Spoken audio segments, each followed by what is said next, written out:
साथियों नमस्कार, बहुत स्वागत है आपका D&K एकेडमी में। और आज का जो वीडियो होगा ये होगा पांचवा वीडियो इस सीरीज का, जिसमें हम बात करेंगे मध्य प्रदेश की नदियों के बारे में। तो बहुत इंपॉर्टेंट ये वीडियो होगा, बहुत ध्यान से इस पूरे वीडियो को देखें। मैं हूं आपका दोस्त दांगी सर। आइए बात शुरू करते हैं।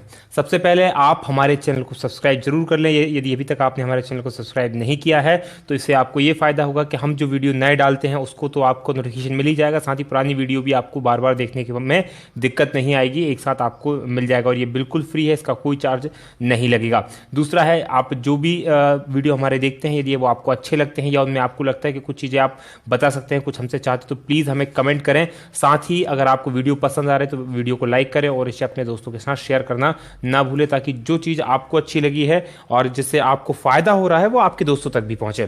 साथ ही यदि आप MPPSC की तैयारी कर रहे हैं तो DKMPPSC.com ये हमारी वेबसाइट है, इसको एक बार जरूर सर्च करें। इसमें हमने एक ऑनलाइन कोर्स भी स्टार्ट किया है, आप चाहें तो इसको ज्वाइन कर सकते हैं ऑनलाइन कोर्स को। और ये जो कोर्स है ये प्री जो परीक्षा 2017 की, इसके लिए बेसिकली डिज़ाइन किया गया, तो एक बार जरूर जाके देखें। इसके अलावा भी अगर ऑनलाइन कोर्स जो नहीं भी कर रहे हैं तो यहाँ भी आपको बहुत सारी चीज़ें फ्री में भी उपलब्ध हैं, तो एक बार यहाँ पर आप जाके जरूर देखें। चलिए नदियों की बात प्रारंभ करें तो नदियों में जो सबसे इंपॉर्टेंट हमारी नदी है मध्य प्रदेश की, सबसे पहला जिस नदी का नाम आता है वो है नर्मदा। नर्मदा नदी बहुत इंपॉर्टेंट नदी है मध्य प्रदेश के लिए। मध्य प्रदेश की सबसे बड़ी नदी है नर्मदा नदी। उद्गम की बात करें तो ये अनूपपुर जिले में अमरकंटक से निकलती है। अमरकंटक की पहाड़ियाँ जो हैं मेकल श्रेणी में, ये अमरकंटक की पहाड़ियाँ हैं जहाँ से ये निकलती है, ओरिजिनेट होती है। ये जो मिलती है ये खंबात की खाड़ी में जाके मिल जाती है, खंबात की खाड़ी में मिलती है।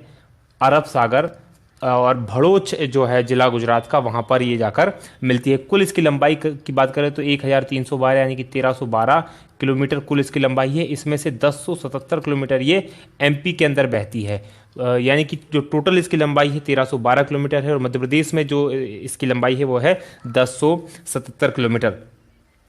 अगर इसका बेसिन क्षेत्र की देखिए हम, बेसिन क्षेत्र वो या अववाद क्षेत्र जिसे कहते हैं, वो जगह होती है जहां से किसी भी नदी का पानी आता है। यदि आप इसका देखोगे तो ये जो पीले कलर का, येलो कलर का जो पूरा के पूरा क्षेत्र दिखाई दे रहा है, ये जो क्षेत्र है ये नर्मदा नदी का बेसिन क्षेत्र। मध्य प्रदेश का सबसे बड़ा बेसिन क्षेत्र इसके पास है, ये है 93,180 वर्ग किलोमीटर। 93,180 वर्ग किलोमीटर मध्य प्रदेश का सर्वाधिक क्षेत्रफल इसी में आता है। इस नर्मदा बेसिन का 89.9% हिस्सा पड़ता है MP में, 8.7% हिस्सा पड़ता है गुजरात में, और 6.5 हिस्सा जो पड़ता है वो गुजरात में पड़ता है, 6.5 पड़ता है। और 2.7 जो हिस्सा पड़ता है वो पड़ता है महाराष्ट्र में। महाराष्ट्र की जगह 8.7 उसका ध्यान दे गए, तो इसको थोड़ा सा देख लें आप। ये जो हिस्सा पड़ता है महाराष्ट्र में, गुजरात में और मध्य प्रदेश में इसका नदी बेसिन क्षेत्र पर पड़ता है।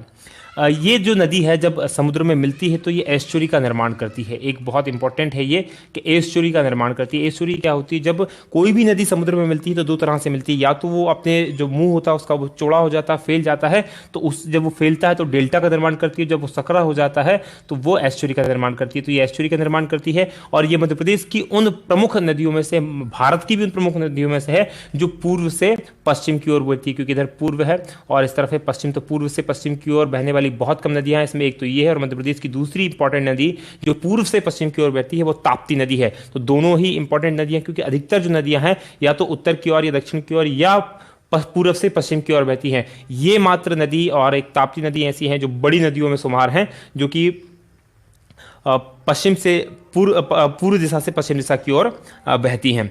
अगर इसकी सहायक नदियों की बात की जाए तो बहुत इंपॉर्टेंट इसकी सहायक नदियां हैं, 41 करीब इसकी सहायक नदियां हैं। इनमें से जो इंपॉर्टेंट है और बड़े इनके नाम भी बड़े मजेदार हैं, जैसे आप सुनेंगे तो जैसे वरनार, बंजर, शेर, शक्कर, दूधी, तवा, गंजाल, छोटी तवा, कुंदी, देव, गोई हिरन, तिंदोनी, वरना, चंद्रकेसर, कानर, मान, ऊंटी और हथनी, ये जो नाम है ये इसकी सहायक नदियों के नाम है। एक बार फिर से मैं नाम लूं तो बरनार, बंजर, शेर, शक्कर, दूधी, तवा, गंजाल, छोटी तवा, कुंदी, देव, गोई हिरन, तिंदोनी, वरना, चंद्रकेसर, कानर, मान, ऊटी, हथनी, ये जो इसकी लगभग 41 सहायक नदियों में से ये प्रमुख नदियां हैं। अगर इसके तट पर बसे शहरों की बात की या नगरों की बात की जाए तो ये है जबलपुर, इसके जो तट पर बसे हैं जबलपुर, महेश्वर इसके तट पर बसा है, मंडला इसके तट पर बसा है, होशंगाबाद इसके तट पर बसा है, नरसिंहपुर इसके तट पर बसा हुआ है और ओंकारेश्वर, ये इसके तट पर बसे प्रमुख नगर हैं। साथ ही जब ये अपने जगह से अब जब अपने अमरकंटक जहाँ से इसका उद्गम होता है, जब यहाँ से निकलती है तो थोड़ी सी ही दूर जाकर ये एक जलप्रपात बनाती है। लगभग 8 किलोमीटर की दूरी पर जाकर एक जलप्रपात बनाती है जिसका नाम है कपिलधारा। बहुत इंपॉर्टेंट जल प्रपात है ये, कपिलधारा जलप्रपात बनाती है। और इस कपिलधारा जलप्रपात के फिर लगभग 100 मीटर की दूरी पर ये दुग्धधारा जलप्रपात बनाती है। तो ये दो इंपॉर्टेंट जलप्रपात है जो बनाती है। फिर जब ये जबलपुर में पहुंचती है तो जबलपुर के पास में जाकर ये भेड़ाघाट नामक स्थान पर एक जलप्रपात बनाती है जो काफ़ी दर्शनीय है और काफ़ी अच्छी लोकेशन भी है। काफ़ी इवन अब तो मूवीज़ की भी वहाँ शूटिंग होने लगी। आपने देखा होगा इस बार अभी जो मोहनजोदड़ो फिल्म आई थी उसमें जो मगरमच्छ वाला सीन था जिसमें ऋतिक रोशन मगरमच्छ से लड़ता है वो वहीं पर शूट किया गया था। इससे पहले शाहरुख खान की अशोका फिल्म आई थी, उसका जो करीना कपूर के साथ, उसका जो काफ़ी शूट वहाँ किए गए थे। तो काफ़ी अच्छी लोकेशन है भेड़ाघाट, जो कि संगमरमर के पत्थरों के लिए बहुत फेमस है। संगमरमर के पत्थर वहाँ मिलते हैं। तो वहाँ पर ये धुआंधार जलप्रपात बनाती है। उसके बाद नरसिंहपुर जिले में एक 3 मीटर ऊंचा जलप्रपात बनाती है। और हार्डिया और बड़वा एक जगह है, इसके बीच में ये 2 जलप्रपात बनाती है। एक है मानधार, इंपॉर्टेंट जलप्रपात है ये मानधार। जो मानधार जलप्रपात है वो नर्मदा और तवा नदी के संगम पर है, नर्मदा और तवा नदी के संगम पर है। साथ ही इसके पास में ही दर्दी जलप्रपात का भी निर्माण ये करती है।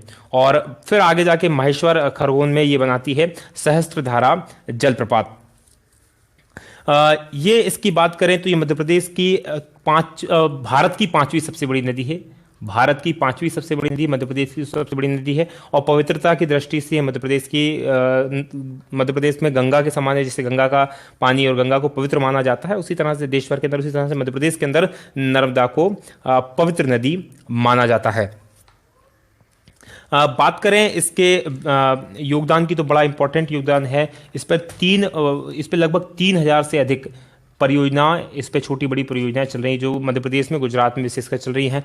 जो इसकी इंपॉर्टेंट परियोजना है उनके नाम में बात करूं तो यह है सरदार सरोवर जो कि गुजरात में चल रही है, ये इंपॉर्टेंट है। मध्य प्रदेश में इंदिरा सागर या पुनासा डैम जिसे कहा जाता है, पुनासा डैम, ये एक इम्पॉर्टेंट इसके ऊपर चलने वाली परियोजना है। इसके अलावा महेश्वर है धार के अंदर, बरगी बांध बना है जबलपुर के अंदर।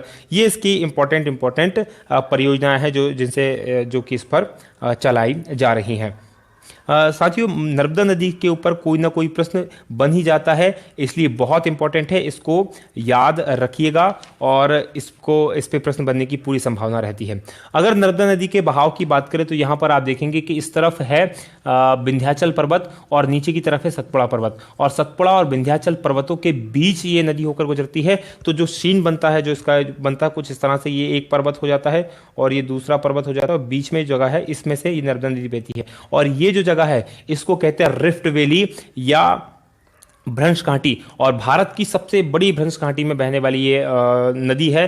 भ्रंश घाटी में क्या होता है बेसिकली कि दोनों तरफ से जगह या तो उठ जाती है या बीच की जगह नीचे चली जाती है। उससे क्या हो जाता है कि बीच में घाटी बन जाती है, उससे घाटी जो बनती है उसे भ्रंश घाटी कहते हैं। और बगल के जो उठे हुए क्षेत्र होते हैं या पर्वत होते हैं उन्हें ब्लॉक पर्वत कहा जाता है। तो ये एक इंपॉर्टेंट घटना होती है। तो मध्य प्रदेश की सबसे बड़ी भ्रंश घाटी में बहने वाली नदी भी है। चलिए, इसके बारे में इतना ही। अगली जो इंपॉर्टेंट रिवर है जिसके बारे में हमें चर्चा करनी है उसका नाम है चंबल। एक और बहुत इंपॉर्टेंट रिवर है, इसका नाम धर्मावती, इसका एक और नाम है धर्मावती या चरमावती। धर्मावती या चरमावती के नाम से भी इसे जाना जाता है। यदि इसके उद्गम की बात करें तो इंदौर में महू के पास, इंदौर जिले में महू के पास है जाना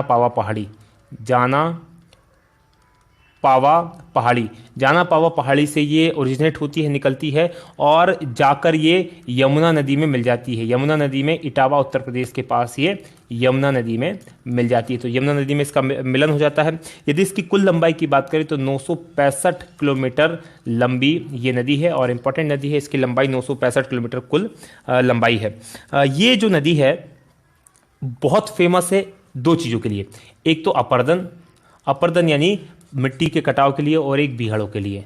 ये अपर्दन से बीहड़ों का निर्माण हुआ। बीहड़ जो गड्ढे हैं, बहुत बड़े बड़े गड्ढे होते हैं जो जिनका निर्माण हुआ है, और जिसके कारण डाकुओं की समस्या बड़ी एक फेमस समस्या हो गई है मध्य प्रदेश के अंदर, तो इसके लिए ये बहुत फेमस है। साथ में एक ये चूलिया जलप्रपात का भी निर्माण करती है, इसलिए भी ये फेमस है।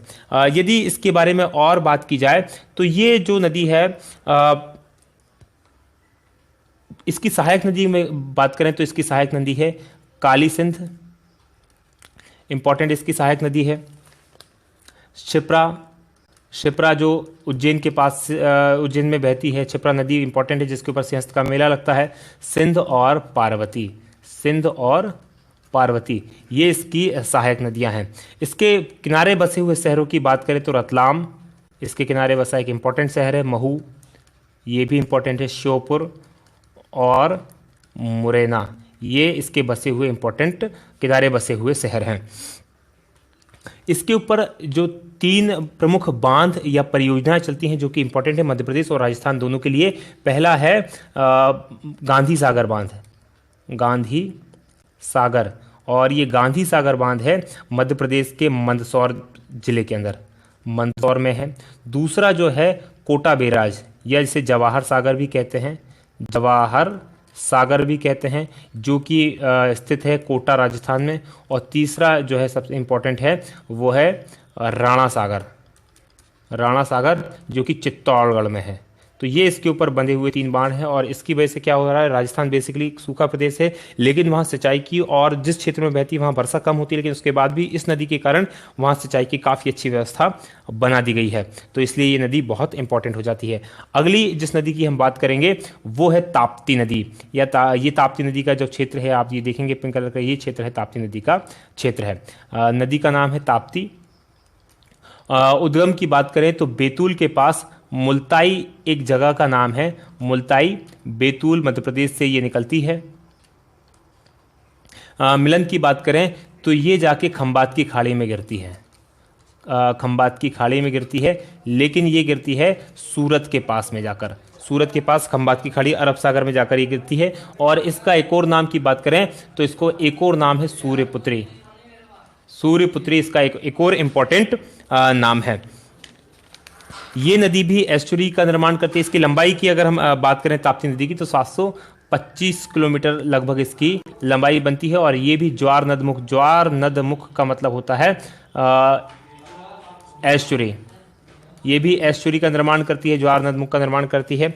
और ये भी नदी जो है पश्चिम से पूर्व दिशा की ओर बहती है, तो मध्य प्रदेश की उन 2 नदियों में से एक है जो पश्चिम से पूर्व दिशा की ओर बहती है, और भ्रंश घाटी से होकर ये नदी बहती है।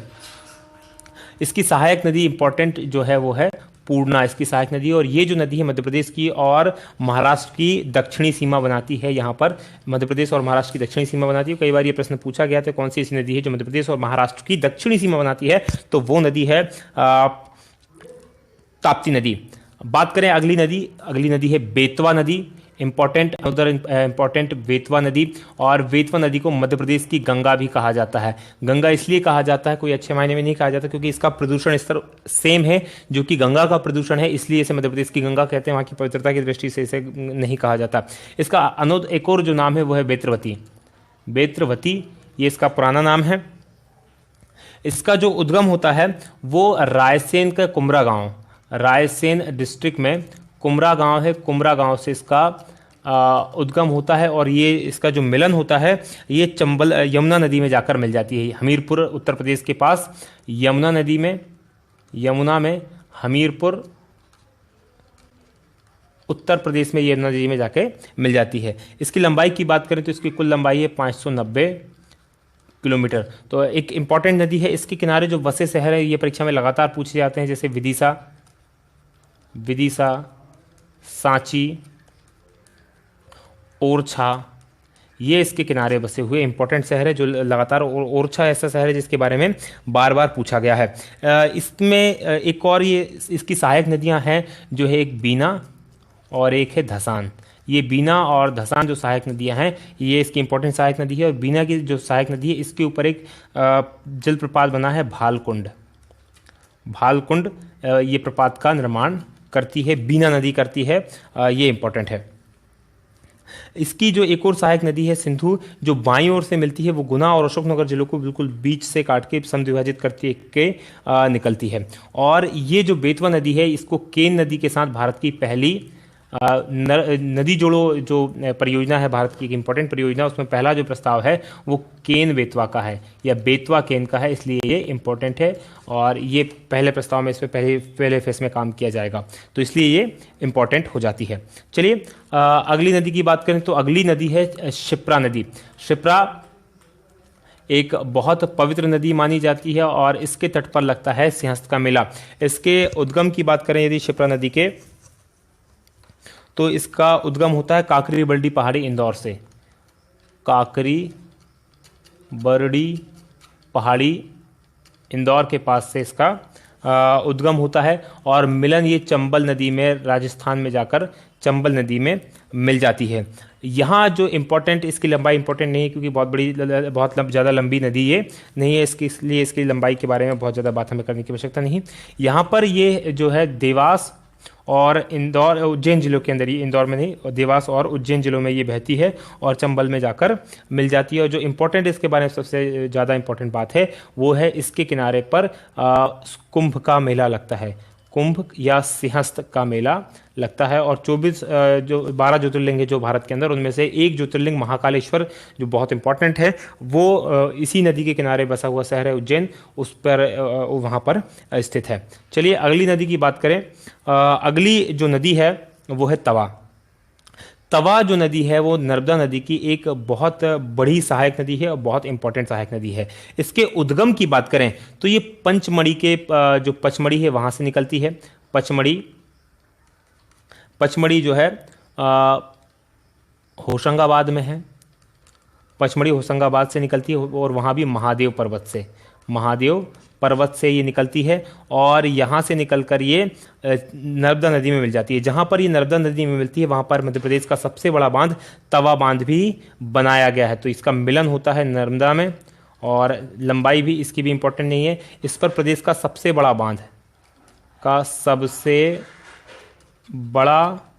बांध बनाया गया है जो कि तवा बांध के नाम से इसे जाना जाता है, इसलिए ये इंपॉर्टेंट है। और इसी पर ही, जहाँ पर ही दोनों का मिलन होता है नर्मदा और इसका, वहीं मांधार जलप्रपात बनता है। मांधार जलप्रपात का निर्माण ये करती है, इसलिए ये इंपॉर्टेंट हो जाती है। और ये जो तवा बांध बनाया गया है ये काफ़ी बड़ा बांध है और काफ़ी बिजली भी यहाँ से प्रोड्यूस की जाती है, इसलिए भी ये इंपॉर्टेंट है। चलिए अब बात करते हैं अगली नदियों की। अब जो नदियाँ आएंगी काफ़ी छोटी नदियाँ हैं और इनके बारे में हम बहुत ज़्यादा विस्तार से बात ना करते हुए उनकी खास चीज़ों को हम यहाँ पर समझने का प्रयास करेंगे। इससे पहले एक और जो बड़ी नदी हमसे छूट गई है वो है सोन नदी, उसके बारे में थोड़ी विस्तार से चर्चा कर लेते हैं। सोन एक इंपॉर्टेंट नदी है जो यहाँ से निकलती है, आप देख पाएंगे नर्मदा के पास से ही निकलती है। उद्गम की इसकी बात करें तो ये अमरकंटक की पहाड़ियों से निकलती है, अमरकंटक की पहाड़ियों से निकलती है और ये जाके मिल जाती है गंगा नदी में, गंगा नदी में मिल जाती है। और गंगा नदी में भी ये दानापुर, एक जगह का नाम है बिहार के अंदर दानापुर, वहाँ जाकर ये गंगा नदी में मिल जाती है।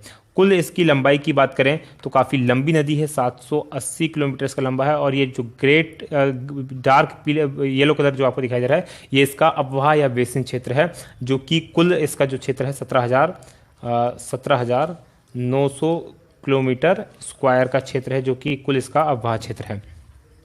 इस नदी का जो नाम है, अगला कुछ नाम, इसे स्वर्ण नदी भी कहा जाता है, स्वर्ण रेखा नदी या स्वर्ण नदी के नाम से भी इसे जाना जाता है, क्योंकि इसके जो पानी है उसमें सोने के कुछ कण मिलते हैं, इसलिए इसे स्वर्ण नदी भी कहा जाता है। इसकी दो प्रमुख सहायक नदियां हैं, पहली है जोहिला, जो जोहिला वो भी यहीं से निकलती है, और दूसरी है रिहंद। ये दोनों नदियाँ भी इसी क्षेत्र से निकलती हैं जो इसमें जाकर मिल जाती हैं। तो ये दोनों की दोनों नदियाँ इंपॉर्टेंट हैं।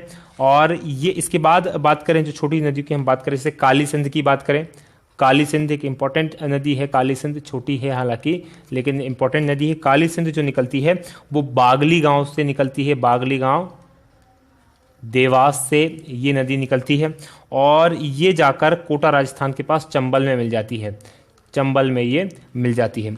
तो उसके बाद सिंध नदी की बात करें तो सिंध नदी जो है वो गुना के सिरोंज से निकलती है, गुना सिरोंज से निकलती है सिंध नदी। सिंध नदी गुना के सिरोंज से निकलती है, जो कि चंबल की सहायक नदी है और चंबल में जाकर मिल जाती है। और ये नदी जो है पालपुर कूनो जो अभ्यारण्य है उसके बीच से होकर गुजरती है। और पालपुर कूनो भी काफ़ी चर्चा में रहा है पिछले समय में, क्योंकि यहाँ पर गुजरात से गिर जो उद्यान है, राष्ट्रीय उद्यान है, वहाँ से बब्बर शेर जो है एशियाई शेर, उनके लाए जाने की योजना चल रही थी, इसलिए काफ़ी ये चर्चा में रहा है। अगली नदी की बात करें तो ये है पार्वती नदी। पार्वती नदी सीहोर जिले में आष्टा के पास से निकलती है। सीहोर जिले में आष्टा जो तहसील है उसके पास से ये नदी निकलती है, इंपॉर्टेंट है। और ये जाके मिल जाती है चंबल में। बहुत ज़्यादा लंबी नदी नहीं है, इसलिए इसकी लंबाई की बात हम नहीं करेंगे। केन नदी की बात करें तो ये विंध्याचल की श्रेणियों से निकलती है। विंध्याचल की श्रेणियों से ये निकलती है और केन के जंगलों से बहते हुए यूपी में जाके यमुना में मिल जाती है। यमुना नदी में केन नदी मिल जाती है। कूनो नदी की बात करें तो ये शिवपुरी के पठार से निकलती है। शिवपुरी पठार से ये नदी निकलती है और ये जाकर उत्तर में मुरैना तक जाती है और वहाँ जाकर ये फिर चंबल नदी में मिल जाती है, तो इसलिए इम्पोर्टेंट नदी हो जाती है ये। वहीं बात करें वर्धा नदी की। वर्धा एक और इम्पोर्टेंट नदी है जो दक्षिणी मध्य प्रदेश में बहती है। ये भी बैतूल के मुल्ताई से निकलती है। बैतूल के मुल्ताई जहाँ से ताप्ती नदी निकलती है उसके पास से ही ये नदी निकलती है, लेकिन ये दूसरी तरफ बहती हुई महाराष्ट्र में जाकर मिल जाती है बेनगंगा नदी में। बेनगंगा नदी के अंदर ये मिल जाती है, तो इसलिए ये इंपॉर्टेंट हो जाती है। इसके बाद अगली नदी की बात करें तो ये है शक्कर, जो छिंदवाड़ा से निकलती है। शक्कर नदी है जो कि छिंदवाड़ा से निकलती है और इम्पोर्टेंट नदी है। गार की बात करें, गार एक और इम्पोर्टेंट नदी है यार, जो शिवनी से निकलती है। शिवनी से निकलती है और नर्मदा में जाकर मिल जाती है। बेनगंगा की बात करें तो बेनगंगा एक इम्पॉर्टेंट नदी है। ये वाला जो क्षेत्र आप देखेंगे बेनगंगा का क्षेत्र है, ये पसारबाड़ा पठार है, जो पारसबाड़ा पठार है, शिवनी से निकलती है और ये महाराष्ट्र में जाके मिल जाती है। कुंवारी नदी शिवपुरी पठार से निकलती है और चंबल नदी के समानांतर बहते हुए भिंड में सिंध से मिल जाती है। और बीहड़ नदी एक इंपॉर्टेंट नदी है, इसके बारे में थोड़ी सी चर्चा की जानी चाहिए। बीहड़ नदी रीवा में से निकलती है और रीवा से निकलने के बाद ये टोंस नदी में मिल जाती है। टोंस नदी में मिल जाती है और मध्य प्रदेश का सबसे ऊंचा चचाई जलप्रपात इस पे बनाती है, जो कि 130 मीटर ऊंचा ये चचाई जलप्रपात है। मध्य प्रदेश का सबसे ऊंचा जलप्रपात है जिसका ये निर्माण करती है। तो ये इम्पोर्टेंट नदियां थी जो मध्य प्रदेश की नदियां हैं, और आशा है कि ये जो वीडियो है आपको पसंद आएगा। ना सिर्फ केवल पसंद आएगा बल्कि आपके लिए बहुत उपयोगी भी सिद्ध होने वाला है। तो बहुत ध्यान से इस वीडियो को देखें और पूरा देखें। यदि आपको हमारा ये वीडियो पसंद आए तो प्लीज़ इसे शेयर करें अपने दोस्तों के साथ, लाइक करें और हमारे चैनल को सब्सक्राइब करें। चैनल सब्सक्राइब करने से आपको सारी वीडियो एक साथ मिल जाएंगे। यही बात हम हमारी समाप्त करते हैं। जय हिंद, जय भारत।